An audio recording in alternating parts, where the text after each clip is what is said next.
열왕기상 15장 9절에서 24절 말씀입니다. 한 절씩 교독하시겠습니다. 이스라엘의 여로보암 왕 제20년에 아사가 유다 왕이 되어 예루살렘에서 40일 동안 유다 다스리며 영원히 이름으로 마아가라 아비살롬을 다니더라. 아사가 그의 조상 다윗같이 여호와 보시기에 정직하게 행하여 남직하는 자를 그 땅에서 쫓아내고 그의 주변을 모든 장을 보내고 또 그의 어머니 마아가가 혐오스러운 아세라상을 만들었으므로 태우의 위를 패하고 그 우상을 찍어 기드론 시내가에서 불살랐으나 다만 신당을 없애지 아니하고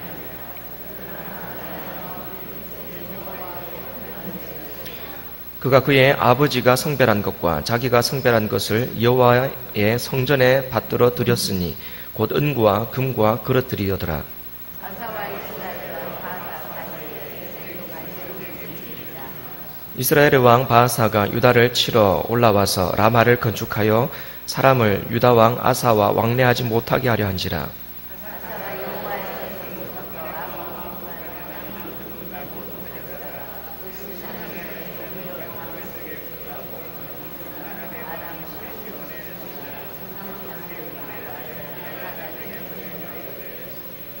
나와 당신 사이에 약조가 있고 내 아버지와 당신의 아버지 사이에도 있었느니라.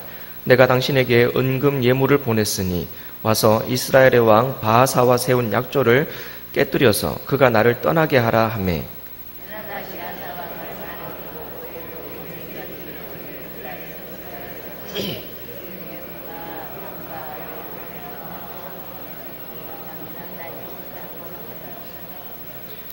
바하사가 듣고 라마를 건축하는 일을 중단하고 디르사에 거주하니라.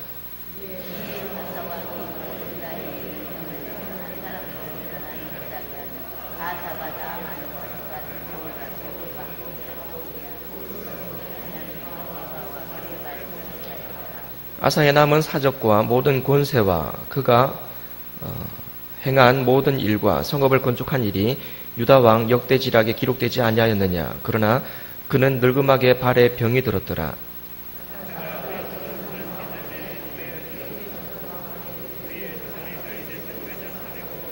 그의 아들 요사밧이 대신하여 왕이 되니라. 아멘. 1787년입니다. 1787년 28세의 영국 하원 의원이었던 윌리엄 월드포스라는 사람이 있었습니다. 이 사람이 주장하는 게 하나 있었습니다. 뭐냐면 노예제도 폐지였습니다. 영국에서 그 당시 노예는 국가 수입원의 3분의 1을 차지할 만큼 굉장히 비중 있는 그러한 일이었습니다. 그런데 이 월버포스가 생각할 때에 노예제도는 이건 하나님의 뜻과는 맞지 않는 겁니다. 잘못된 겁니다. 그래서 그것을 폐지해야 된다고 이 월버포스가 계속해서 노예 해방을 하나님의 뜻이라고 외치면서 그렇게 이야기를 한 거죠. 그랬더니 이 왕족이나 귀족 같은 기득권층에서 이 월버포스를 엄청나게 위협을 합니다. 조용히 하라고. 그런 소리 하지 말라고. 왜냐하면 이야기했지 않습니까? 국가 수입원의 3분의 2였다니까요. 사람 팔아 장사하는 이걸로 나라가 먹고 사는 상황이었습니다. 그러니까 그런 걸 못하게 하려고 하니까 엄청나게 많은 사람들로부터 위협을 당했고 중상모략을 당하기도 했습니다. 그런데 끝까지 낙심하지 않았습니다. 항상 기도하고 말씀 묵상하면서 하나님 앞에 이 노예 해방 문제에 대해서 고민하면 고민할수록 이건 하나님의 뜻과는 반대되는 것이다. 이건 반드시 노예 제도는 반드시 폐지되어야 된다라는 확신들을 가지면서 끊임없이 여러 가지 방법으로 노예 해방을 위해서 애를 많이 썼었습니다. 시를 짓기도 하고 노래를 부르기도 하고 그런 식으로 문화적으로 이 노예 제도가 이거는 해서는 안 될 짓이다라는 것을 이야기하기도 했고 또 때로는 이 탄원서를 제출하기도 하고 그리고 또 때로는 노예들을 통해서 생산됐던 그 설탕을 불매 운동을 직접 주도해 나가기도 했었습니다. 다양한 방식으로 이 대중의 여론들을 형성하면서 노예 제도를 폐지해야 된다라고 그렇게 많이 노력을 합니다. 46년이 흘렀습니다. 46년이 흘러서 1833년에 드디어 영국에서 노예제도가 폐지되는 법안이 통과가 됩니다. 그리고 그 폐지되는 그 날로부터 열흘 뒤에 이 월버포스는 하나님의 뜻이 성취되었다는 그 성취감, 그리고 환희, 기쁨, 그리고 감사 속에서 그의 생을 그대로 마감해버립니다. 월버포스는 바로 이 사명을 위해서 살았던 사람이었습니다. 어떻게 해서든지 이 부분이 하나님의 뜻에 맞지 않으니 이 부분을 반드시 개혁해야 된다. 하나님이 기뻐하시는 사회로 만들기 위해서는 이 부분만큼은 반드시 폐지되어야 된다. 그래서 그걸 위해서 평생을 살았던 사람, 월버포스였습니다. 그리고 결국은 그것이 폐지됐다는 소식을 듣자 이제 내 사명 다 했다. 그리고는 열흘 후에 조용히 하나님 앞으로 갔던 사람, 월버포스입니다. 여러분, 사회의 잘못된 그 모습을 보면서 여러분들은 어떤 생각을 가지고 계시고 또 어떤 식으로 행동을 하십니까? 오늘 본문 말씀을 보시면 월버포스처럼 하나님께서 싫어하시는 세상의 불의를 보고 그대로 덮어주지 않고 신앙으로 개혁운동을 일으켰던 사람을 우리는 볼 수 있습니다. 아사라는 사람입니다. 왕입니다.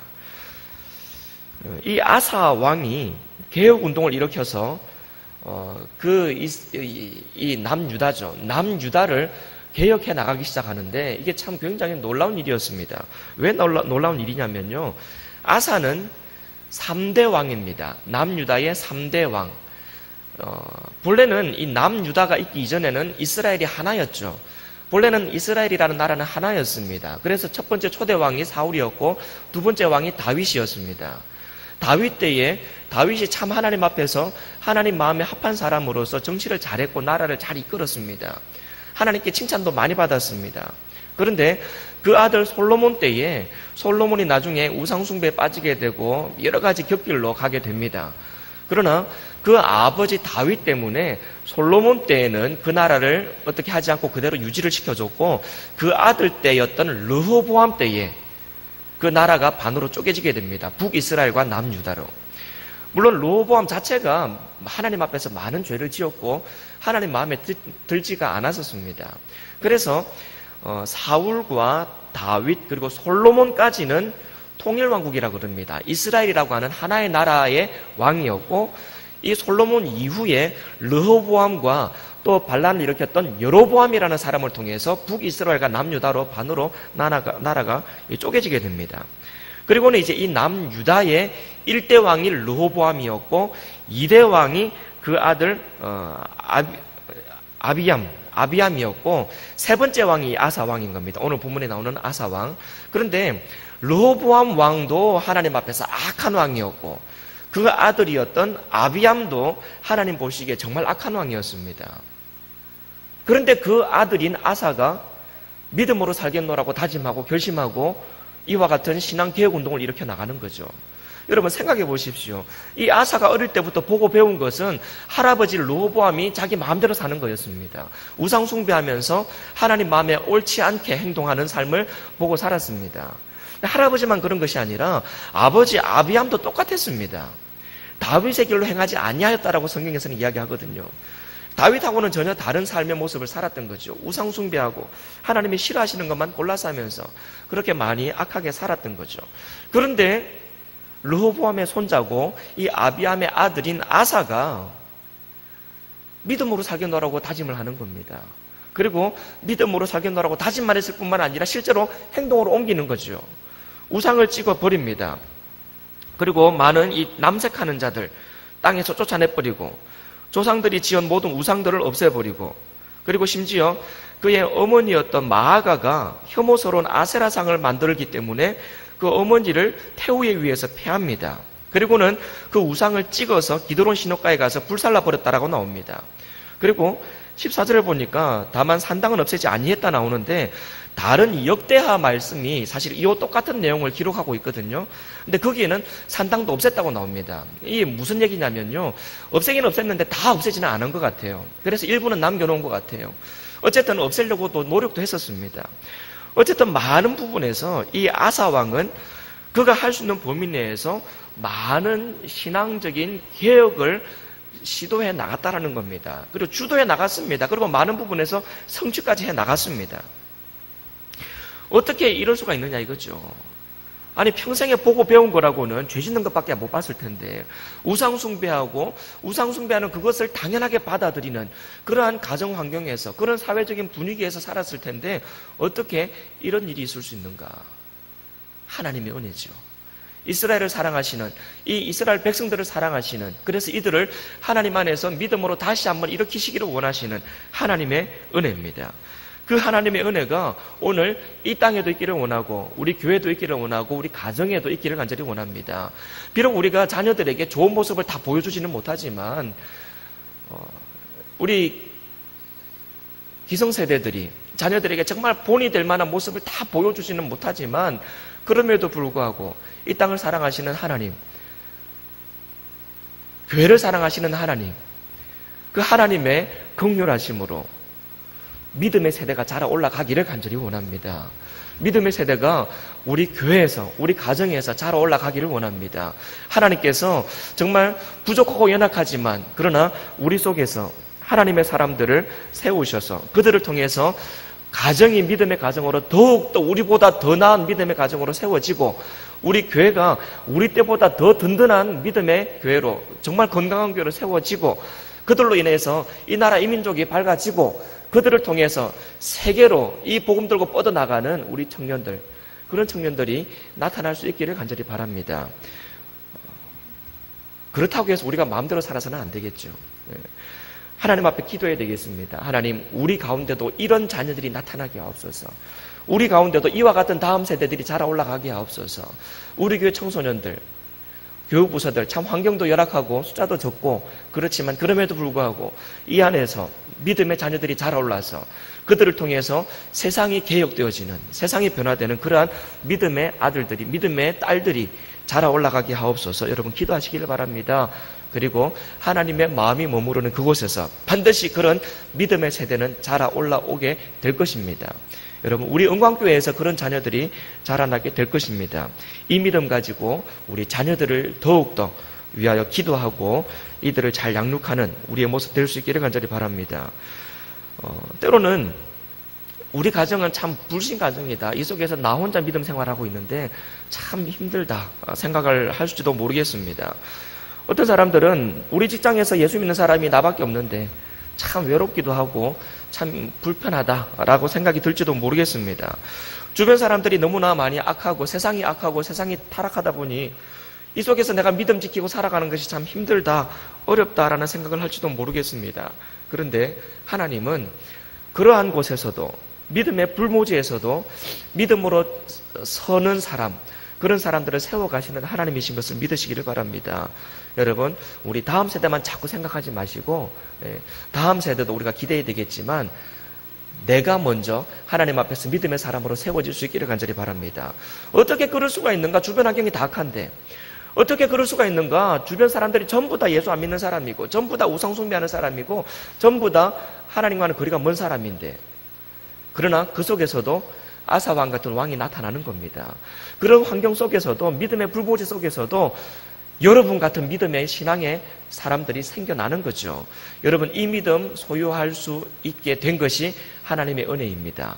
아사왕이 나온 것이 하나님의 은혜인 것처럼 우리 가정에서 나 같은 예수 믿는 사람이 나타난 것이 하나님의 은혜고 또한 그런 상황에서 우리 가문의 자녀들 중에서 또한 믿음의 세대가 자라 올라가는 것이 하나님의 은혜죠. 이와 같은 하나님의 은혜가 계속해서 나타날 수 있기를 간절히 바랍니다. 자, 그런데 아사 왕이 이렇게 참 대단한 일을 하거든요. 그렇게 할아버지나 아버지의 길로 따르지 않고 정말 하나님 앞에서 신앙을 개혁하고 많은 우상들을 버리고 이런 개혁운동을 이렇게 나갑니다. 그런데 하나님의 자녀가 하나님의 자녀답게 이렇게 살아갈 때에 모든 일들이 다 만사형통하면 얼마나 좋겠습니까? 그러면 훨씬 더 말하기도 수월할 것 같아요. 봐라, 예수 믿으니까 아무런 어려움도 없지 않느냐. 예수 믿으니까 저렇게 모든 일이 다 잘 풀리지 않느냐. 말하기도 수월할 것 같아요. 그런데 그렇지 않은 경우들도 많은 거죠. 참 이게 우리를 혼란스럽게 하기도 하고 때로는 속상하게 만들기도 합니다. 여러 하나님 참 잘 섬겼는데 내 나름대로는 이런 신앙의 불모지 안에서 그래도 나 하나님 믿는다고 열심히 살았는데 열심히 신앙생활도 했는데 저 예수 안 믿는 다른 사람들보다 더 잘 돼야 될 텐데 때로는 예수 믿는 내가 어려움도 겪더라는 거죠. 그런 일들도 다가오더라는 겁니다. 여러분, 이때에 우리가 어떻게 행동해야 됩니까? 주변 사람들이 지금 나를 쳐다보고 있는데 예수 믿는 저놈 어떻게 되는지 두고 보자 그러고 있는데 좀 내가 좀 잘 되면 좋겠는데 내 속에 아무런 문제가 없었으면 좋겠는데 그냥 자식들 전부 다 좋은 대학 가고 좋은 데 시집장가 잘 가고 그냥 좋은 직장 들어가서 잘 사는 모습 잘 보여주면 좋겠는데 이게 사람 마음이 다 똑같이 그렇지가 않더라는 거죠. 우리 예수 믿는 사람들에게도 어려움이 닥치더라는 겁니다. 여러분, 아사가 이렇게 개혁운동을 일으켰습니다. 그러면 그 나라에 그냥 아무런 전쟁도 없고 아무런 위협도 없이 평화만 지속됐더라면 얼마나 좋았겠습니까? 그런데 이 똑같은 내용이 적혀있는 역대 하나를 보니까 구스라는 나라가 침범을 해옵니다. 침략을 해와요. 근데 그때는 괜찮았습니다. 그때는 이 아사가 하나님을 의지해요. 하나님 앞에 기도하고 하나님을 의지해서 그 구스라는 나라를 잘 이제 해결을 합니다. 전쟁에서 큰 승리를 거둡니다. 그런데 오늘 본문을 또 보니까 오늘 본문에 보니까 16절부터 이제 또 다른 전쟁이 일어납니다. 뭐냐면 이스라엘의 왕 바하사 사이에 일생 동안 전쟁이 있었다라고 나오죠. 그리고는 이제 이스라엘 왕 바하사가 어떻게 유다를 침략해 오는지에 대한 내용이 나옵니다. 북이스라엘, 이 나라가 나눠졌지 않습니까? 남유다와 북이스라엘로. 근데 이 북이스라엘이 지금 쳐들어 내려오는 겁니다. 남유다를요. 참 피곤한 상황입니다. 피곤한 상황이에요. 이 차라리 엄한 다른 백성이 쳐들어오면 뭐 그냥 또 그럴 수도 있겠다 싶은데 이건 같은 민족인데 쳐들어오는 거죠. 참 머리 아픈 상황입니다. 그런데 더 머리 아픈 상황이 생겨버렸습니다. 뭐냐면요, 이 아사가 하나님 앞에 기도하지를 않습니다. 하나님을 의지하지를 않아요. 예전에 구스가 쳐들어왔을 때는 하나님을 의지해서 하나님의 도우심을 힘입어서 그 구스를 물리쳤었는데, 근데 이번에는 이 북이스라엘이 쳐들어 내려올 때는 하나님을 의지하지를 않습니다.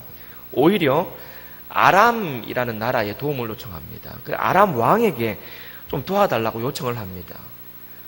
이 북이스라엘과 남유다가 싸우는데 다른 강대국의 힘을 빌리는 거죠.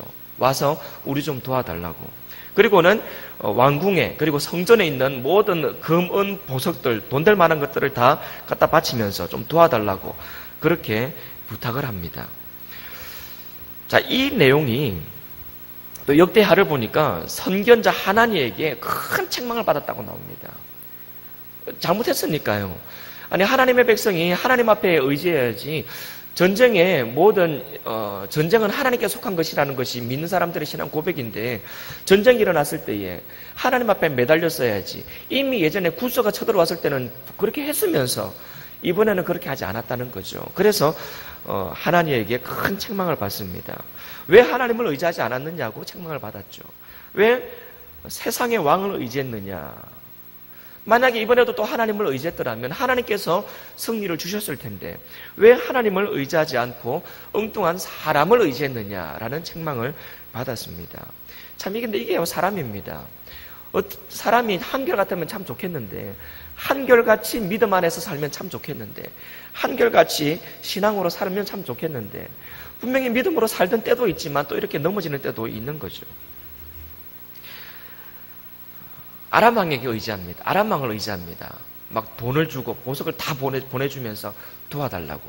그러니까 이 북이스라엘이 이 남유다를 침공하기 위해서 라마에 와서 막 요새를 막 만들고 막 엉뚱한 짓을 하고 있는데, 그때 막 위협하고 있는 순간에 아람이 북이스라엘을 쳐들어가 버립니다.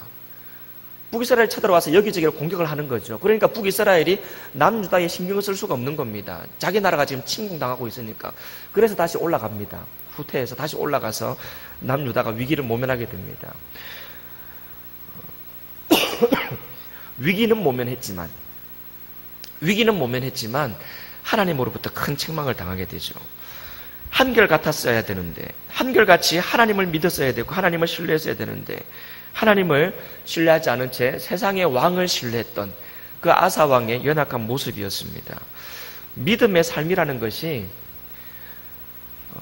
정말 우리가 한결같기를 원하지만 한결같지 않은 것이 또한 우리의 믿음입니다. 다른 사람 생각할 것 없이 나의 모습을 보면 알 수 있습니다. 여러분 스스로의 모습을 살펴보면 알 수 있습니다. 항상 우리가 믿음 안에서 살아가기를 원하지만 나약해지는 순간이 얼마나 많던가요? 분명히 내가 왕년의 나였다면 이런 일에 이렇게 반응 안 했을 텐데 오늘의 나는 여지없이 무너지고 마는 우리의 모습을 발견할 때도 얼마나 많은지 모릅니다. 분명히 내가 믿음의 삶을 여기까지 살아왔는데 왜 오늘 나는 이렇게 여지없이 나약하게 무너져 버리는지 그런 나의 모습을 발견하기도 합니다. 또 때로는 예전에는 이런 부분에서 넘어졌었는데 오늘날 나는 참 승리하는 나의 모습을, 그래서 성숙한 나의 모습을 발견하기도 하죠. 그래서 사람의 모습이, 믿음의 사람들의 모습이 늘 한결같으면 좋겠지만 한결같지 않은 채 오르락내리락 하는 그런 모습을 보여주고 있습니다. 여러분, 그러면 하나님께서 우리에게 어려움을 주실 때 우리는 어떻게 해야 되겠습니까?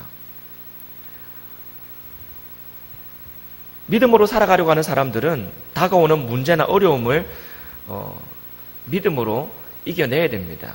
이겨냄으로써 우리의 믿음을 증명해내야 됩니다. 그래서 아사 왕처럼 이렇게 종교적인 개혁을 단행하고 이렇게 막 우상을 다 찍어버리고 믿음으로 살겠노라고 온 나라를 회복의 물결로 이렇게 막 몰아갈 그때에 이런 전쟁의 위협이 오는 것, 여러분 이것은요 기회입니다. 지금까지 내가 믿음으로 살아왔고 믿음으로 종교개혁을 단행해왔던 이런 내용들이 진짜 믿음으로 증명해낼 수 있는 중요한 기회가 되는 겁니다. 그때 하나님 앞에 기도하고 하나님의 도우심을 의지해서 이 모든 어려움과 난관들을 헤쳐나간다면 지금 내가 하고 있는 이 믿음의 개혁 운동들이 증명이 되는 겁니다. 정말 하나님 앞에서 바른 행동이었음을, 정말 대단한 일이었음을 증명해낼 수 있는 겁니다. 어제보다 오늘 좀 더 성숙해졌음을 증명해낼 수 있는 거죠. 지난날보다 오늘 내가 더 하나님의 사람으로 성장했음을 내가 증명해낼 수 있는 겁니다. 사탄 마귀가 그냥 두지를 않습니다. 우리의 삶 속에 뭔가 개혁을 일으키고 믿음으로 살아보려고 다짐하는 이러한 모습이 있을 때에 사탄 마귀가 결코 그냥 넘어가지를 않습니다. 우리를 시험합니다. 그런데 그것은 또한 좋은 기회라고 이야기를 했습니다. 그 순간 내 믿음을 증명할 수 있습니다. 그 순간 내가 지금까지 이렇게 개혁해 왔던 것에 대한 결과를 보여줄 수 있습니다. 그래서 우리는 어떤 상황 속에서도 영적으로 깨어 있어야 됩니다. 넘어지면 안 됩니다. 나약해질 수 없습니다. 항상 우리는 하나님 앞에 끝까지 기도하고 의지하면서 우리에게 승리를 주시는 하나님을 경험해야만 합니다. 그렇게 할 수 있습니다. 우리 하나님 살아계신 하나님이기 때문에 그렇습니다. 자, 아사가 실수도 합니다. 이렇게 넘어져서 이렇게 이방 왕에게, 아람 왕에게 도움을 요청도 했었고 산당도 없애려고 했지만 다 없애지 못하고 일부는 남겨놨고 이런 여러 가지 실패도 합니다. 그러나 여러분 가만히 들여다보시면요 참 우리에게 은혜가 되는 구절이 있습니다. 뭐냐면 11절입니다. 11절을 보시면 아사가 그의 조상 다윗같이 여호와 보시기에 정직하게 행하였다라고 평가를 받습니다. 다윗같이 정직하게, 하나님 앞에서 정직하게 행하였다라고 평가를 받아요. 아사의 삶을 가만히 보면 이게 늘 성공하는 삶이 아니었거든요. 지금까지 제가 설명한 것처럼 분명히 선하고 좋은 일도 많이 했지만 또 이런 넘어지는 일들도 많았습니다. 그런데 그럼에도 불구하고 하나님의 평가는 다윗같이 여호와 보시기에 정직하게 행했다라는 평가를 받은 겁니다. 여러분 여기서 우리를 평가하시는 하나님의 기준을 볼 수 있습니다. 여러분 하나님은 우리가 완벽하기를 원하지 않습니다. 우리가 완벽할 수 없음을 잘 알고 계십니다. 우리 하나님은 우리가 연약한 존재인 것을, 진토됨을, 그리고 한낱 먼지뿐임을 우리 하나님은 알고 계십니다. 그렇기 때문에 하나님은 우리의 완벽한 모습을 원하는 것이 아니라 넘어져도 다시 일어나는 그러한 모습을 원하시는 거죠. 한번 넘어지고 한번 실패하고 또 한번 이렇게 쓰러져도 다시 한번 믿음으로 내가 다시 일어나 보겠다고, 다시 한번 신앙으로 다시 한번 시도해 보겠다고, 다시 한번 하나님의 말씀 붙들고 일어나는 모습, 하나님은 그것을 기대하고 계신 거죠. 다윗은 안 그랬습니까? 다윗도 넘어졌지 않습니까? 다윗도 실수도 했고 죄도 지었지 않습니까? 그러나 그럼에도 불구하고 그가 하나님 앞에서 내 마음에 합한 사람이라고 평가받을 수 있었던 이유는 이유는 넘어졌음에도 불구하고 회개하면서 다시 한번 하나님을 붙잡았기 때문에 그가 하나님 마음에 합한 사람이라고 평가받을 수가 있었던 거죠. 우리도 마찬가지입니다. 한번 실수했다고 해서 하나님이 그 실수에 집중하시면서 너는 틀렸다라고 말씀하시는 분이 아니라는 거죠. 우리가 실수할 때도 있고 넘어질 때도 있지만 하나님은 우리의 실수나 우리의 넘어짐에 초점을 맞추면서 그것만 쳐다보시면서 너는 틀렸다라고 말씀하시는 분이 아니라 넘어져 있음에도 불구하고 다시 한번 손대 밀어주시면서 일어나라고 말씀하시죠. 다시 한번 일어나라고 다시 한번 기회를 주시는 겁니다. 그리고는 기어코 이렇게 세워주시고 나서는 기어코 이렇게 세워놓고 나서는 잘했다 칭찬하시는 분이죠. 그리고는 이렇게 살라고 그렇게 살라고 격려하시는 분입니다. 잘 아는 사람이 있지 않습니까? 베드로. 예수님 모른다고 3번이나 부인했습니다. 기가 찰 노릇이죠. 제자 중에서 제일 첫 번째였던 베드로가 어떻게 그럴 수가 있는가? 기가 찰 노릇입니다. 근데 예수님 찾아가시잖아요. 찾아가셔서 네가 나를 사랑하느냐? 굳이 네가 나를 사랑하느냐 3번이나 물어보지 않습니까? 3번이나 물어보고 3번 다시 내가 주를 사랑하는 줄 주님이 아십니다. 확인하게 다시 고백하게 만들어 놓고 기어코 그걸 회복시키지 않습니까? 기어코 회복시켜 놓고는 일부러 찾아가서 회복시켜 놓고는 그를 사도로 사용하시지 않습니까? 여러분 이게 우리 하나님입니다. 실패했다고 실수했다고 너는 그런 놈이야 라고 포기하는 분이 아니라 기어코 찾아가서 다시 한번 회복할 수 있도록 이렇게 세워주시고 그렇게 세워놓고는 그렇게 살아가라고 뒤에서 등등 밀어주시면서 격려해 주시는 분 그리고는 잘했다 칭찬하시는 분 여러분 그게 우리 하나님이 아닙니까? 여러분들을 하나님이 그렇게 인도하고 계십니다. 혹시 그래서 실수가 좀 있었어도 좀 넘어져 있는 지금 여러분의 모습이 있다 할지라도 그대로 주저앉아 있는 것은 바보들입니다. 하나님은 다시 한번 일어나라고 손 내밀고 계시거든요. 다시 한번 일어나라고 이야기하시거든요. 그대로 실패했다고 우리를 실패자로 낙인 찍어버리는 것이 아니라 다시 한번 일어나라고 말씀하시거든요. 그리고는 이렇게 세워주시고는 나중에 잘했다. 다윗처럼 정직하게 행했다. 평가해 주시는 분이거든요. 가만히 들여다보면 잘하지 못한 부분도 참 많았는데 그죠? 잘하지 못한 부분도 참 많았는데 그래도 나중에 하나님 우리를 꼭 끌어안아 주시면서 수고했다, 애썼다, 잘했다 칭찬하시거든요. 우리가 그거 기대하면서 오늘 하루 살아가는 겁니다. 그거 기대하면서 오늘 하루 사는 겁니다. 물론 안 넘어지면 좋습니다. 실수 안 하면 좋고요. 실패 안 하면 좋습니다. 하나님 앞에서 늘 한결같이 살면 제일 좋습니다. 그런데 그렇지 못한다 할지라도 여러분 실망하거나 좌절하지 마십시오. 다시 한번 일어날 수 있는 그러한 용기를 여러분 가지시고 하나님이 내미시는 손을 붙잡을 수 있는 여러분 되시기를 바랍니다. 그리고 하나님 안에서 나의 그러한 연약한 모습까지도 잘 이해하시고 그러한 나의 연약한 모습까지도 다 받아주시면서 오히려 품어주시면서 내 손을 일으켜 주시는 하나님 그리고 오히려 등떠 밀어주시면서 잘 살아보라고 등떠 밀어주시면서 격려하시면서 그렇게 우리를 등떠 밀어주시고 등떠 밀려서 열심히 살았더니 나중에 잘했다고 칭찬하시면서 우리를 꼭 안아주시는 우리 주님. 여러분 그 주님이 바로 나의 주님인 것을 여러분 믿음으로 고백하시기를 바라고 오늘 하루 살아갈 동안에도 내 등 지금도 뒤에서 내 등 밀어주시는 그 주님 기억하시면서 혹시라도 주저앉아 있다면 얼른 벌떡 일어나시는 여러분 되시기를 바랍니다. 그리고 앞을 향해서 전진해 나아가시는 그러한 저와 여러분의 삶이 될 수 있기를 주님의 이름으로 축복합니다. 기도하겠습니다. 하나님 감사합니다.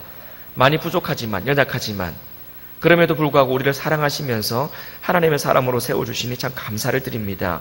하나님 주변 환경이 때로는 열악할 때도 있지만 그러나 그럼에도 불구하고 믿음의 사람을 세우셔서 믿음의 일꾼을 세우셔서 그들을 통해서 하나님의 일을 진행해 나가시는 하나님 바로 그 믿음의 일꾼이 우리가 되기를 원하고 하나님 우리 다음 세대에서 그와 같은 또한 일꾼이 자라날 수 있기를 간절히 원합니다.